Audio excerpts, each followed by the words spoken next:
Ingeniero Aguerre, ¿cómo es que tiene tanto valor agregado y tanta investigación y tanta inversión en investigación una caja de leche, ¿no? O una caja de carne, por poner dos ejemplos? Porque no diríamos arroz, o el arroz también. También. Lo asocio para terminar el bloque anterior, es decir, conciencia del Uruguay como país agropecuario y valor agregado son dos cosas que van juntas. La gente piensa que la producción agropecuaria es algo que no agrega valor. Y mucha gente, como tú decías, los citadinos, piensan en, bueno, la actividad agropecuaria le importa a los que están en el agro. Y yo siempre pongo un ejemplo, en este país hay 30.000 camiones. Más de 20.000 lo que se dedican es a transportar productos agropecuarios o agroindustriales. Lo que se llama la infraestructura, hay que recorrer servicios, logística, hay que recorrer el país para darse cuenta de cómo cambió este país. Este es otro país. Y las carreteras. Este país pasó de producir 5 millones de toneladas de productos a 20 millones de toneladas de productos en menos de 10 años. Valor agregado. A veces se interpreta equivocadamente que valor agregado es transformar físicamente un producto, o que valor agregado es transformar industrialmente un producto, y que se parte de una determinada materia prima que no agrega valor. Cuando nosotros hablamos de una tonelada de arroz que se exporta a los precios más altos del mundo, estamos hablando de un producto que genéticamente es uniforme, que son variedades seleccionadas por la investigación nacional, que pone al Uruguay como un país, el único país del mundo que tiene un sistema de certificación de semillas en el 100% de su producción, pero además que tiene los niveles de productividad más altos del mundo. Entonces, ¿cuánto valor agregado hay en el mejoramiento genético, en los sistemas de investigación, en la capacitación de los recursos humanos, en la utilización del riego, que nos permite que cada hectárea de arroz produzca 2,5 veces el promedio mundial de los países que hacen arroz irrigado? ¿Cuánta agua exportamos ahí? ¿Y cuánta agua aprovechamos evitando que esa agua termine sin pena ni gloria a través de los cursos de agua, transformándose de agua dulce en agua salada? ¿Va a ser lo mismo con la minería, le parece? La minería compite por el recurso tierra con la actividad agropecuaria, y según el proceso minero que se lleva adelante, yo no soy especialista en el tema, pero el tema del momento es la minería de gran porte, tomando como foco la explotación de hierro de Valentines. Lo que yo conozco de ese proyecto es un consumo de agua en el transporte a través de un mineroducto. Pero para tener una idea, el volumen de agua que utilizará ese proyecto, al menos el proyecto que yo vi, es el equivalente a regar 1.200 hectáreas de arroz. Es decir, es el equivalente a 2 represas que son comunes en la zona este, en la zona centro o en la zona norte, que no cambian en nada ni el paisaje ni lo que uno vea. Usted no se sorprende cuando recorre el este, el centro o el norte de que hay mucha agua. En todo caso, se sorprende de que hay poca agua. Cuando ve una represa, después va por la carretera y pasa por 5 o 6 cañadas y dice, ¿y acá por qué no hay otra? Porque podría regar pasto, porque podría regar arroz, porque podría regar soja, porque podría regar maíz. En la concepción del Uruguay agrointeligente, de ponerle un segundo piso a la producción del Uruguay, el factor escaso es el agua. El recurso escaso es el agua, pero no porque no tengamos una pluviometría que, si la pudiéramos embalsar, la podríamos transformar en un insumo de la producción. Eso es una deuda, ¿no? Es un tema el embalsamiento del agua. Es un proceso en el cual estamos. Y lo otro, que tiene que ver con toda la producción. Mire que nos queda todavía la carne y la leche, pero para ejemplificar. Pero, ¿qué hay de cierto, desde su información, sobre la contaminación de nuestra cuenca hídrica?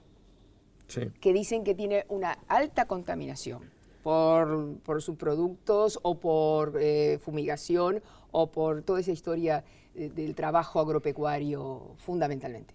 Es buena la pregunta y agradezco la oportunidad de aportar algo de luz en este tema. En primer lugar, cada acción del hombre sobre el medio ambiente genera un efecto. Lo genera el turismo, lo genera el transporte, lo genera la construcción, lo genera la industria, lo genera la actividad agropecuaria. El desafío de un mundo que tiene la población que tiene y que tiene el nivel de consumo que tiene, es encontrar criterios de sustentabilidad en materia del aprovechamiento de los recursos naturales. El principal problema ambiental que el Uruguay tiene como país es el proceso de erosión hídrica de los suelos. Es decir, las contaminaciones por agroquímicos o por excesos de fertilizantes llegan a los cursos de agua a través del proceso de erosión. El proceso de erosión es la pérdida de partículas sólidas que se desprenden por la lluvia. Históricamente, eso es un problema acá y en todas las partes agrícolas del mundo donde llueve como llueve en el Uruguay. Históricamente, el Uruguay tuvo una ley de conservación de suelos desde el año 1982 y las medidas de contralor de la erosión de forma preventiva, de manera inteligente, se están aplicando en esta administración con los planes de uso y manejo de suelo. Política que hoy está siendo motivo yo observación diría y crítica, ¿no? Motivo de atención tanto por el Banco Mundial como por la FAO, como por otros países que nos realizan consultas con respecto a esto. Esto es aplicar un modelo de simulación desarrollado en una universidad de Estados Unidos hace 30 años, validado por nuestros institutos de investigación y por nuestra Universidad de la República, Facultad de Agronomía, puesta al servicio de una política pública, basada en la ciencia y en la tecnología, que concluye en que cada suelo tiene una capacidad de uso diferente y lo que se exige, de la misma manera que se exige un plano para construir un edificio, es una planificación previa en función de la capacidad de uso de ese suelo.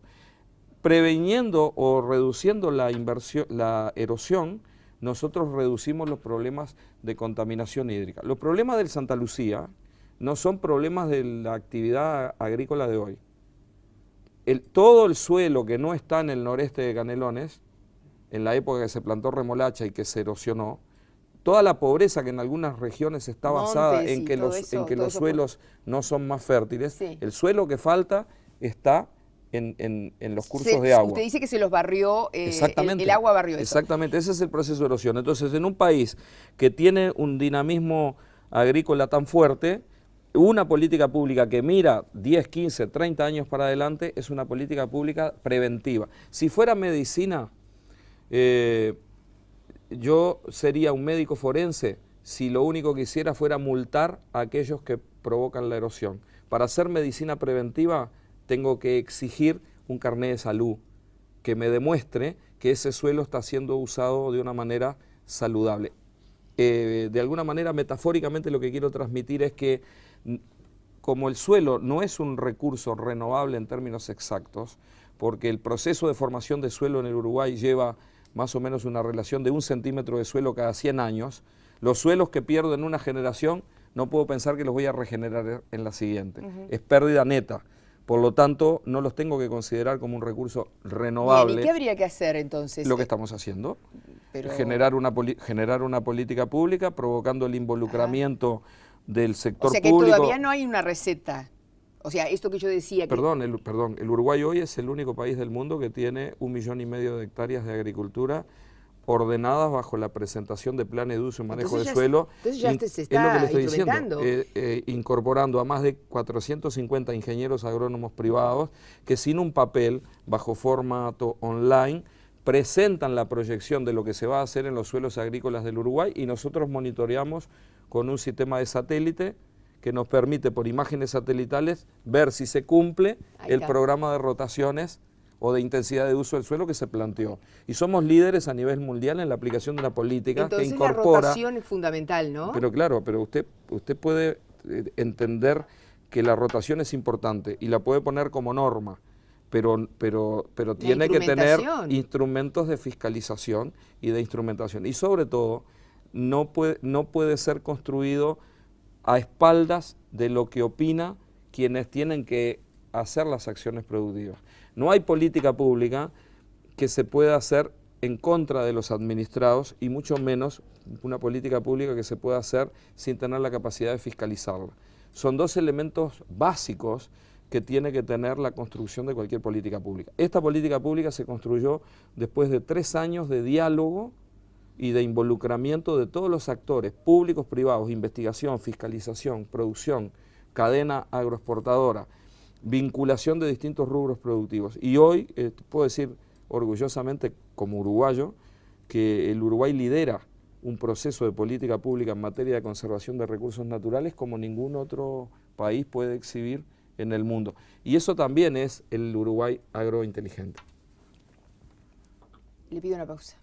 Con gusto.